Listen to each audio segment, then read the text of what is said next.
Elton John went still. Not between songs. Not at the end of a phrase. He was at the piano, mid-performance, his hands moving through the opening of Crocodile Rock with the loose celebratory ease of a man who has played this song more times than he can count. And then the sound came through the monitor beside the piano, and his hands stopped, and every other sound in Studio 6B stopped with them. He did not turn. He did not speak. He sat at the piano with his hands resting on the silent keys and his head slightly bowed, and he did not move for a long time. Jimmy Fallon looked at the monitor. He looked at Elton John. He pressed both hands flat against his eyes. When he brought them down, his face was already gone, not composed, not managed, completely undone. And the tears were running, and he did not try to stop them, and he could not have stopped them if he had tried. He did not speak. He could not speak. He sat behind his desk with everything on his face and nothing coming out of his mouth, and 300 people in the room understood, without being told, that what they were hearing was something that had been waiting a very long time to be heard. It was a Thursday night in May 2024. The Tonight Show starring Jimmy Fallon, Rockefeller Center, New York. Elton John was a guest, not the musical guest in the conventional sense, because Elton John had retired from live performance, had ended the Farewell Yellow Brick Road tour, had said his goodbyes to the stage in the most thorough and public way a man can say goodbye to the thing that has been the center of his life for 50 years. He was here not to perform a set, but to talk. A long conversation. A proper one. The kind of interview that happens when a man has finished the enormous thing and is ready to look back at it. He had agreed to play one song, one only, as a gift to the room. He walked onto the stage the way he still walks onto stages, not with the sequins and the platforms and the spectacular excess of the performing years, but with the particular confidence of a man who has nothing left to prove and has arrived at the profound freedom of that.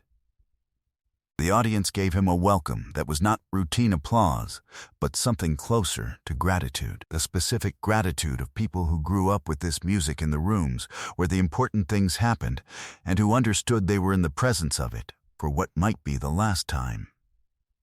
He sat at the piano. He settled into it.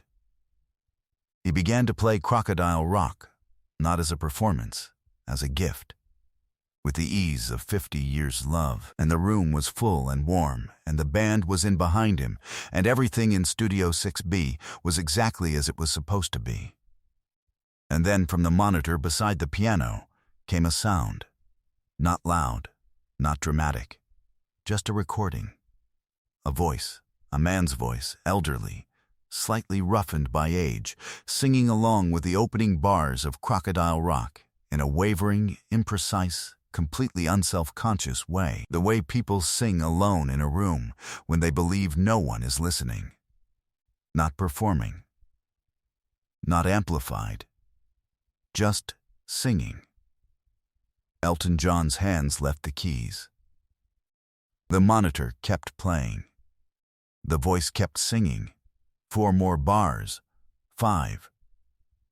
Before it trailed away into silence, and in the silence that followed, Elton John sat at the piano with his hands in his lap and his head bowed and did not speak and did not move. Jimmy Fallon pressed both hands over his eyes. The entire studio froze. Questlove's sticks came to rest. The floor director stopped where he was standing and did not move again. The cameras held. No one in the production booth touched anything. The audience sat in the particular stillness of people who have just heard something they cannot explain and are waiting, without breathing, for the explanation to arrive. What was that voice? Whose recording was it? Why had it stopped Elton John, who has heard everything, who has played every room in the world, who has sat at a piano in front of 100,000 people and held it together? Why had that thin, wavering, ordinary voice reached inside him and taken everything away? The monitor was silent now. The studio was silent. And Elton John sat at the piano in the silence and finally, slowly, lifted his head. His face was wet. Jimmy Fallon lowered his hands from his eyes. He tried to speak. His mouth moved. Nothing came. 300 people held their breath. To understand what happened next, you need to understand what happened in the winter of 1970. Elton John wasn't always Elton John. The icon, the legend, the most flamboyant and beloved figure in the history of rock and roll.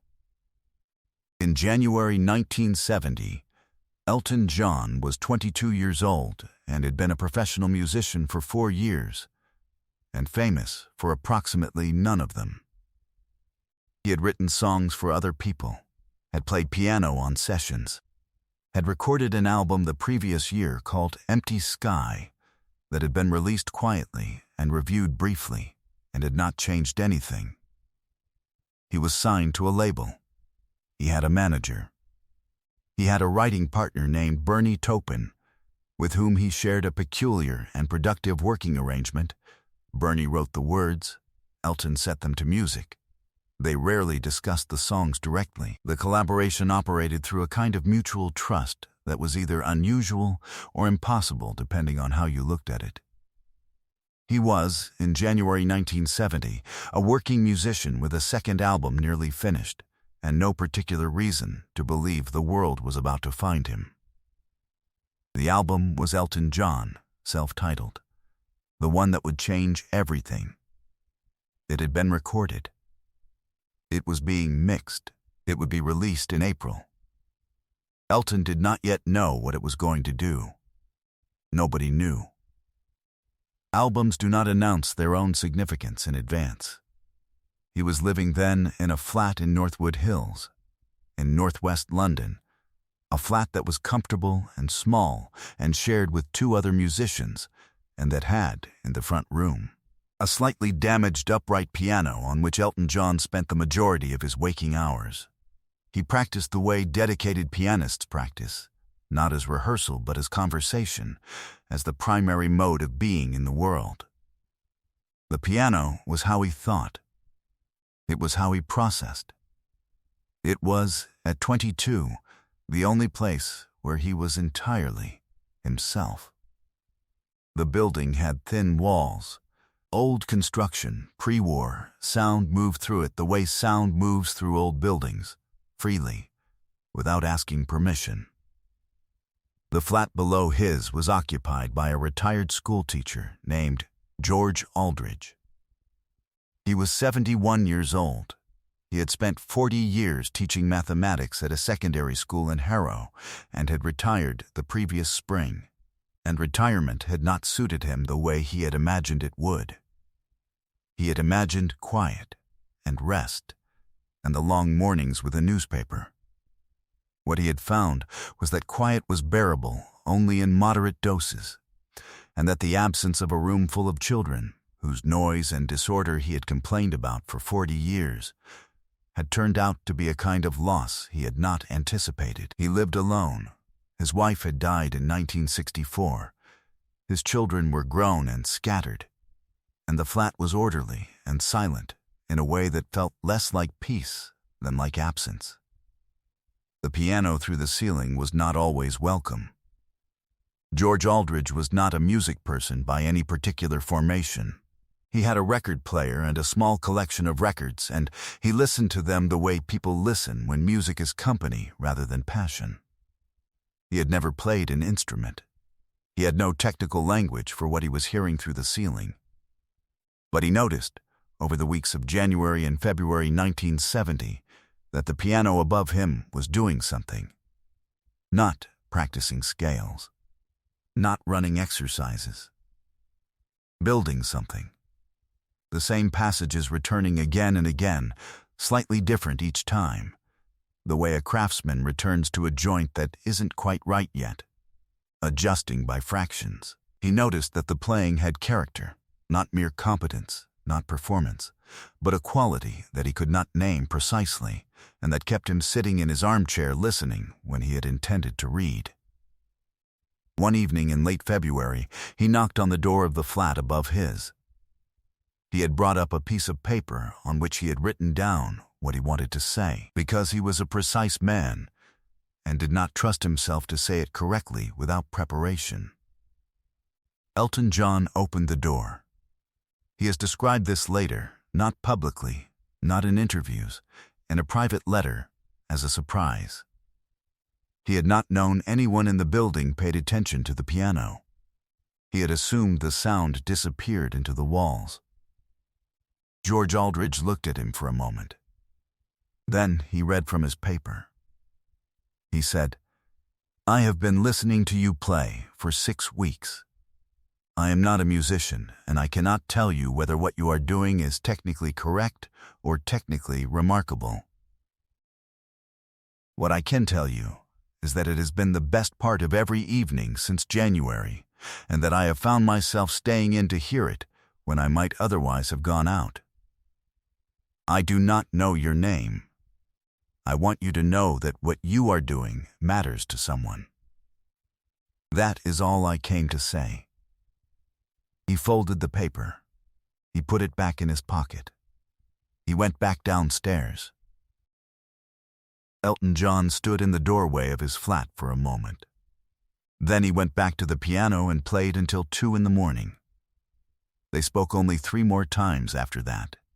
Politely, briefly, in the way of neighbors who are not quite friends, but who carry a regard for each other that has no occasion to express itself. George Aldridge came to the door once more, in March, to say that he had heard on the radio that Elton John had an album coming, and that he intended to buy it. He said it with the formality of a man fulfilling a commitment. Elton John thanked him. George Aldridge nodded and went back downstairs. The album came out in April 1970 and changed everything. The way certain things change everything, not gradually, but all at once. A before and an after, with no transition between them. By June the world knew the name. By the end of the year the name was everywhere. By 1971 Elton John was what he would be for the next 50 years, the thing so large it is difficult now to remember it was ever becoming rather than being. He moved out of the flat in Northwood Hills in September 1970. He did not say goodbye to George Aldridge, not from unkindness, from the overwhelming forward momentum of a life that had just accelerated past every previous speed. He moved into a different life, and the flat in Northwood Hills became one of the things left behind in the speed of the moving. He thought about George Aldridge. Not often. The years were very full, but in certain moments, certain late nights in certain hotel rooms in cities he could not always immediately name, he thought about a retired schoolteacher who had climbed a flight of stairs in February 1970 with a piece of paper in his hand, who had read from it in a doorway and said nothing that was not precisely true, and then gone back downstairs. He thought. That was a kind thing. He thought, I never thanked him properly. He thought, I should find him. He did not find him. The years did what years do. George Aldridge had died in 1987 at the age of 88 in a care home in Harrow, not far from the school, where he had taught mathematics for 40 years. He had outlived both his children. He had no grandchildren. His estate had been modest, and had been administered by a solicitor who had found, among his possessions, a small reel-to-reel tape recorder of a kind that had been common in the late 1960s. And on a shelf above it, a single tape and a paper sleeve on which George Aldridge had written, in his precise mathematical handwriting, the words, "Piano, upstairs." January, April 1970. The solicitor had kept the tape with the estate records. It had passed through 2 storage facilities over the following decades. In 2022, a researcher working on a retrospective about the early 1970s London music scene had been working through estate archives and had come across the tape, had played a portion of it, and had recognized immediately what he was hearing, not the piano. which was distant and slightly muffled by the floor between the flats, but the voice on the tape.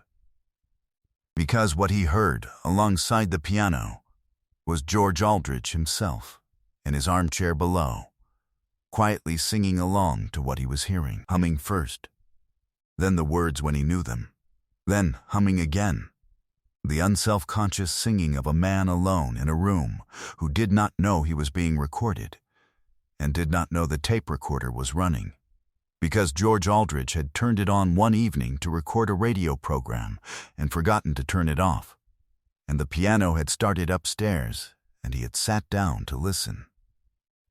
And the tape had caught all of it, the piano, the thin ceiling, and George Aldridge singing along, alone, in the room below. The researcher had contacted Elton John's office. What happened next had taken 18 months. Finding the estate, establishing the provenance of the tape, making certain that what was on it was what it appeared to be. Elton John had been told in the autumn of 2023. He had listened to a portion of the tape in his home in Windsor and had not been able to finish it. He had asked for time. He had taken the time. He had decided, eventually, what the right thing to do with it was. He had called Jimmy Fallon's team in February 2024. Behind the scenes, Elton John had made a decision that defied every producer's expectation. He had told the Tonight Show producers only what was necessary, that there was a recording, that it would be played through the monitor beside the piano during his performance, and that whatever happened after it played should be allowed to happen. No cut to commercial. No intervention. Whatever the room became, let it become that. The producers had agreed with the kind of trust that is extended to Elton John in 2024, without conditions. What they did not know, what Elton John had not told anyone except his closest manager, was that he had spent the 6 months since first hearing the tape doing something he had not done for the purpose of any audience. He had written a song. Not a Topin Elton song. Bernie had not written the words. Elton had written the words himself for the first time in his career, because these words could not be anyone else's. He had written them for a man who had climbed a flight of stairs in February 1970 with a piece of paper, who had said the truest and kindest thing anyone said to him in the year his life changed, who had gone back downstairs and bought the album when it came out, and sat alone in his flat with a reel-to-reel tape running, and sung along to the piano coming through his ceiling. The song was finished. He had not decided, until tonight, whether he would play it. He had decided. Back in the studio now, Elton John lifting his head from the silent piano, Jimmy Fallon with his face undone and his voice gone, 300 people not breathing. Elton John turned on the bench. Not toward Jimmy Fallon, toward the audience, toward the camera. He said, his voice steady in the way that grief sometimes makes voices steady, not because the feeling is controlled, but because it has become the only thing. His name was George Aldridge. He lived below me in Northwood Hills in 1970. He knocked on my door once, in February, and read to me from a piece of paper and went back downstairs. He never knew what that cost him to do. He never knew that I was about to give up. The room was completely still. Elton John said, he died in 1987. He never knew what the music became. He never knew that I thought about him. He was alone when he died, and he had no one to leave anything to, and the only thing that survived him was a tape of himself singing to a piano through a ceiling that he believed nobody could hear. He paused. I could hear, he said. I heard everything. But this is the moment no one in the studio and no one watching at home ever saw coming. Elton John turned back to the piano. He placed his hands on the keys. And he played the first chord of a song that no one in that room had ever heard. A song written in his own words, for a retired schoolteacher in Northwood Hills who had climbed a flight of stairs with a piece of paper in February 1970 and changed the direction of a life that would change the direction of everything after it. He played it from the beginning. He sang it through. Every word in his own hand, which is the hand of a man who has spent 50 years setting other people's words to music and has finally, in his retirement, found the one set of words that required his voice alone. The song was 4 minutes and 20 seconds long. In those 4 minutes and 20 seconds, Questlove did not move. The cameraman on the floor held the camera but did not operate it. The director in the control booth sat with both hands in his lap. Jimmy Fallon put his elbows on the desk and his face in his hands and wept without any attempt at recovery, without any professional management of himself, without anything except the full feeling of what was happening, which was too large for management. When the last note ended, the studio was silent for a full 4 seconds. Then 300 people stood, and the sound they made was not applause but release, the sound of something that had been held for 54 years finally, in a room in Rockefeller Center on a Thursday night in May 2024, being let go. The song has not been commercially released. Elton John has said only that it is finished and that he will decide in his own time what to do with it. Musicians who have heard it in private have said nothing publicly because he has asked them not to. The title, which he has shared, is 2 words: George's Piano. The original reel-to-reel tape is in Elton John's home in Windsor, in a room where he keeps the things that matter most to him. Not on display, not framed, not labeled. Sitting on a shelf beside a few other objects whose significance is known only to him. George Aldridge taught mathematics at a secondary school in Harrow for 40 years. He taught more than 2,000 students. None of them knew about the piano through the ceiling. None of them knew about the February evening and the piece of paper and the flight of stairs. He did not tell stories about himself. He taught mathematics. He went home. He sat in his armchair. He listened. He was right about what he heard. Some people climb one flight of stairs, once with a piece of paper, and say the true thing, and go back downstairs. And the music that follows fills the world for 50 years and carries their name in it without ever saying it aloud, until the night it finally does.